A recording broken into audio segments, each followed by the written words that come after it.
West Elite Spirit, and today I'm coming to you and asking you for some help with my Fundly campaign, which is ATB Triple Crown or All Terrain Brian Triple Crown.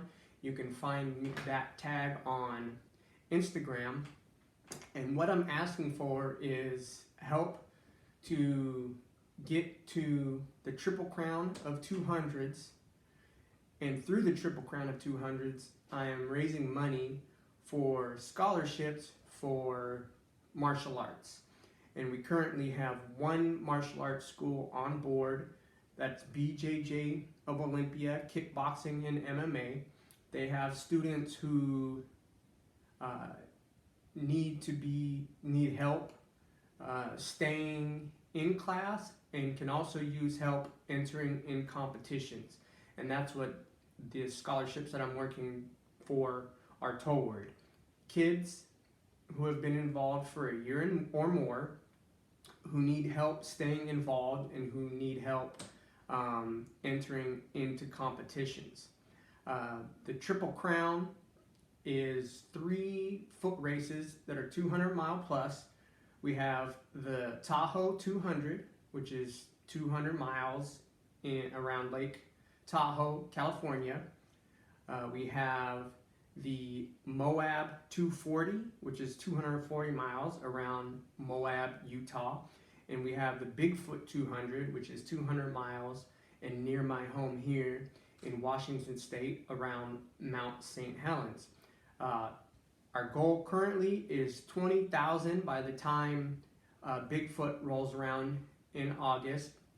14,000 of which right now would go towards myself and my crew to travel to and around the events, because you have to drive, your crew has to drive to certain spots to meet you, to get you your food, get you the things that you need so you can continue along your path. Also for gear, headlamps, jackets, food, things like this. So raising 20,000 towards all that, 14,000 currently towards the crew and myself getting around these venues, and then 6,000 towards scholarship for martial arts. If we can get some companies to donate some gear, shoes, socks, headlamps, food, things like this, that will cut down on our cost, and we can give even more to these scholarships for the martial arts. Now, I don't think there's a lot of scholarships for martial arts out there right now that I'm aware of, but I'm going to tell you some reasons that I think it is important to for people to be involved in martial arts. I personally have been involved in martial arts since I was around 12, 13 years old, and I'm 45 now, and I think it's been a key aspect to my mental and physical health. And I'm just going to share with you some things about why I think it would be beneficial for other kids and even adults to get involved in martial arts, and why I think that you should help out this scholarship fund. So the first thing that it can give you, and I'll say it can give you, not that it will give you, you have to practice the martial arts lifestyle, but also you have to, there's different approaches. There's hard style and soft style, and that goes towards the physical aspect of practicing martial arts, but there are also people who are more hard driven than myself. So it can give you confidence. So when you start practicing the mental and physical aspects of martial arts, you start to realize that you may be stronger than you initially thought. Or if you're not thinking like that, you go out into the world and you notice that other people may notice that you are mentally and physically stronger than some other people. And the physical part comes through, repetition. You're doing physical movements over and over again and building strength and coordination towards that. But also through pushing through some of these harder aspects of martial arts, you start to realize that you are mentally stronger than you may have at first thought. And also it gives you confidence towards, like, if if you've had a hard practice or years of hard practice in the gym or in your garage or wherever you practice, and then you encounter something during your day, the things during your day, maybe the things that could possibly be stressful, they don't seem as hard as the training you've been through. And so it gives you a sense of confidence, or it can give you a sense of confidence that you can handle these things that arise in your life. As I've said, I've been practicing since I was around 12 or 13 years old, and I'm 45 now, and I'm still, strong and energetic. And I think it has a lot to do with the physical and mental practices. Again, the physical practices, you're doing these movements over and over and over again. And if you do them in a healthy way and in a way that doesn't break something or damage something, it only strengthens them. And so when you go out into, say, your yard and you have to lift something, or you go out in the yard and you're running around with your kids, when you're lifting something, you're strong and you're sturdy.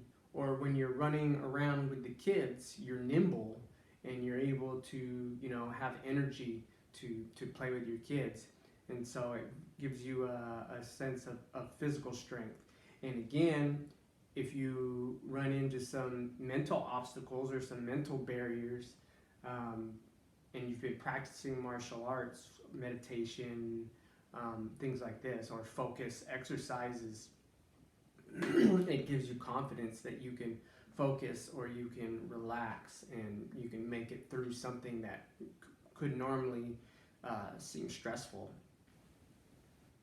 So not all martial arts practice like live training or live sparring, but the ones that do, like Brazilian Jiu-Jitsu or boxing, kickboxing, MMA, wrestling, even some judo, you're developing problem-solving skills in real time. So when you're like live sparring with somebody, be it a wrestling art or striking art or a combination of both, you're constantly being put in positions where you have to think to be able to, overcome the current situation.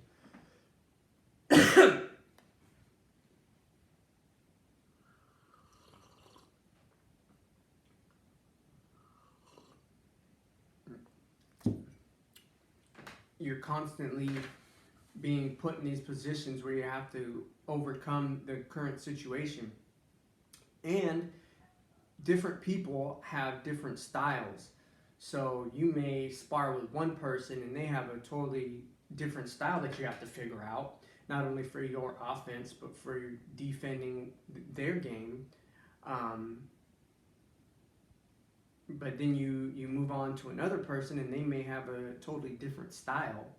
And so when you're live sparring in these arts that do live sparring, you're constantly having to adjust and figure out how to navigate this puzzle. And again, that translates over into real life. If you're at a job or you're just out in the world and you encounter something, that requires some thought and or physicality, you're more readily able to put pieces together and figure things out in real time. And that goes towards being studious. Like, I think through martial arts I've become far more studious. Like, I started out, I would go and check out a book at the library. I'd bring it home, and I would find partners to practice with. Sometimes I had partners that I practiced with for years, and sometimes you would just, or I would just run into somebody, and we'd practice for a little bit, and some like come and go. And through that process, and it wasn't only martial arts books, but it's also like meditation, yoga, things like this. I became more studious. So you'd study and then you'd go out and practice. You don't just read and think you know things. You study and then you go out and practice. And through that process, I've built that towards everything, towards writing, towards making these videos, towards coaching, cooking, because I was studying martial arts long before, adulthood, right? So I took these practices, becoming studious, geeking out on martial arts, and I've been able to use those processes to build into adulthood, into everything I do now. And also understanding that I have to remain studious. If I want to progress at martial arts, or say construction or cooking, or even in relationships, I have to remain studious and remain paying attention. And I think that real-time problem solving is part of that too. Like if you want to be able to solve things in real time, you have to remain studious, you have to pay attention, you have to be open to learning. So, so these you can get these flashes of insight that you can then translate into action and translate into overcoming obstacles and reaching your goals. So again, like this is something that everybody kind of talks about with martial arts, is being disciplined. So you do have to be willing to practice.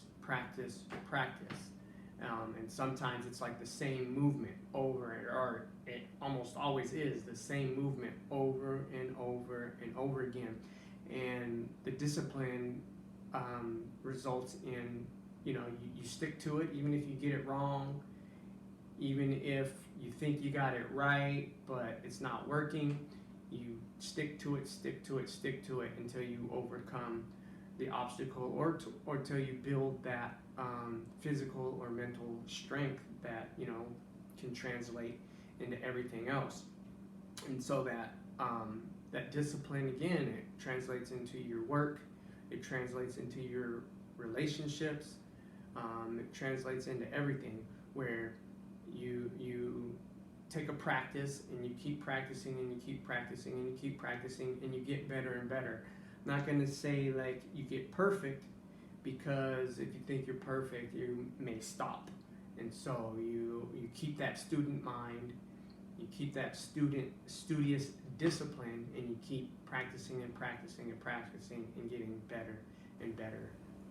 Another great thing that martial arts builds on for me is like a mind-body connection.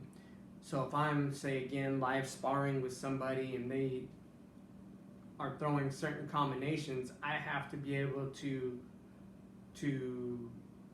kind of translate what they're doing, like see it with my eyes, understand it with my brain, and then have my brain tell me to do a certain thing to avoid it or to counteract it. And there's also like in yoga, how you breathe and you move at the same time, and then that becomes instinctual. So like at first you might be like, I need to get out of the way, and you get bopped, or I need to do a certain thing, and you get put in a position, say in Brazilian Jiu-Jitsu, because you see it, but you don't quite understand how to do it yet because you haven't had the reps. And after you've gotten the reps, you start to see it, and you can anticipate, and your mind will automatically, without much thought or resistance, start to move almost I'd say on command, but it's almost like without command. It's like it becomes instinctual through repetition, and so you have that mind-body connection. And then if you practice like the mental aspects, maybe you're not sparring, maybe you're not doing any really moving around, but you're practicing the meditation parts or the focus parts. You can use your mind to tell yourself to relax, and it again becomes automatic. That breath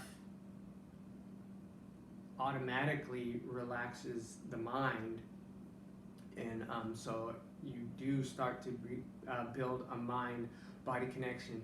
And you can also become more aware of, like, if your heart rate elevates, some people, or like you tense up, some people don't realize that they're doing that, and so like for running, a lot of people get really tense in the shoulders, and if you've been practicing body awareness, you can notice that and relax it with like little to no effort at all. So you do gain a mind-body awareness, or you can gain a mind-body awareness that becomes instinctual. And of course, another thing that everybody talks about is like self-defense. So if a kid or an adult or anybody has been practicing martial arts, they can more readily defend themselves or defend a family member if some sort of physical altercation arises. And one part of self-defense that I've realized is through martial arts, if you carry yourself a certain way, it becomes kind of a preemptive self-defense. So somebody a bully or an attacker may see you, and they see a certain look in your eyes, or they see your posture, or they notice how you move, and they realize that you aren't necessarily somebody that they want to mess with. I've watched a lot of videos and listened to some things and read some articles about what predators look for, and they do look for people who are distracted, people who are seem to have low self-esteem, like they carry themselves hunched over and they seem kind of meek, and they look for people who might even be clumsy or fumbling around. And so not only is there that aspect where it's kind of preemptive, but if something does pop off, you are able to protect yourself or protect a loved one. And then, so again, with the preemptive thing, where you may, somebody who is looking to attack somebody may avoid you. There's times in life when people get real riled up, and they may be in your face, and they may be spitting, and they may be pointing a finger and getting very riled up. And I've noticed that through martial arts that I don't have to take that as a threat. I can remain relaxed and calm because I know that if anything does pop off, I can handle myself, or I can handle something for a family member. And that has been a great aspect, not getting riled up when other people are. And that goes not only towards like people who seem like they want to fight, but even if somebody at work is all riled up, or a family member is all riled up, I can take a deep breath and relax, and I don't have to get riled up, because through all these mental and physical practices, I know that this is something, like, I can handle things in life. And one of the greatest aspects that I've encountered through my martial arts practices is the friends and connections that I've built. Like, everything I have at this current moment has been brought to me through my martial arts connections. all the work that I've had over the last few years, you know, the ability to like feed my family and put a roof over our head has come through my martial arts connections. Like even the house that we live in right now has come through martial arts connections. And then my ability to share, you know, to be able to give back to the community through my running and through my martial arts has come through my martial arts connections. For instance, the BJJ of Olympia kickboxing and MMA, you have Coach or Professor Robert Owens. He was connected to one of my very first, you know, gyms that I ever went to. He would send his students down to teach us because we lived about an hour away, but we had a connection, or that gym had a connection with his, and he started sending students down, and that relationship and those relationships have, you know, they're some of my best friends in life right now are students of his. So you can build long-lasting connections and very beneficial connections for yourself and your family and in your community through martial arts if you remain open, if you remain studious, and if you remain respectful. So these are some examples of why I want to give back to the martial arts community, and you can help me do that through, again, All Terrain Brian or ATB Triple Crown on Fundly. So go ahead and give this video a like, comment below what you think and maybe your experiences with martial arts and or running. I think running is an important part of martial arts as a whole. Share it with your friends and family, and of course subscribe. Thank you.